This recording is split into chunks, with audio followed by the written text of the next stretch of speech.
अकोल्यात आज 9 बियाणे कंपन्यांवर 10 गुन्हे दाखल झाले आहेत आणि या संदर्भात बोलण्यासाठी आहेत जिल्ह्याचे कृषी विकास अधिकारी डॉक्टर तुषार जाधव. सर नेमकं काय कारवाई झाली आहे? यामध्ये अकोला जिल्ह्यात सोयाबीन बियाणे न उगवल्याबाबतच्या मोठ्या प्रमाणावर शेतकऱ्यांच्या तक्रारी प्राप्त झालेल्या होत्या.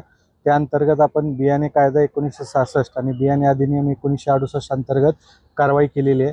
यामध्ये अकोला जिल्ह्यातल्या एकूण 7 तालुक्यात वेगवेगळ्या कंपन्यांवरती आपण त्या भागातील तक्रारीच्या अनुषंगाने गुन्हे दाखल केलेले आहेत.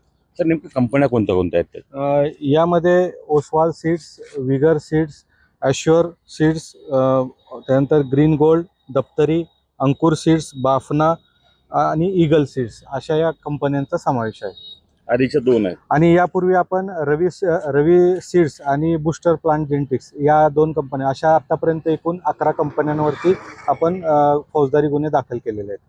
सर कारवाईचा पुढचा टप्पा नेमका काय असेल? यामध्ये आता आपण ज्या शेतकऱ्यांच्या तक्रारी प्राप्त झालेल्या आहेत त्याची क्षेत्रीय स्तरावर आपली जी समिती आहे त्याच्यामध्ये पण पाहणी सुरू आहे आणि यामध्ये अजून काही कंपन्या आढळल्या तर त्याच्यावरही आपण फौजदारी गुन्हे दाखल करण्याची कारवाई करणार आहोत. म्हणजे आणखी काही कंपन्यांवर गुन्हे दाखल होऊ शकतो?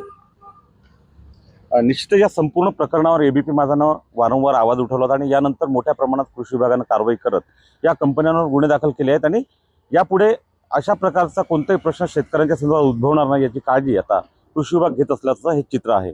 उमेश राणे, एबीपी माझा, अकोला. एबीपी माझा, उघडा डोळे बघा नीट.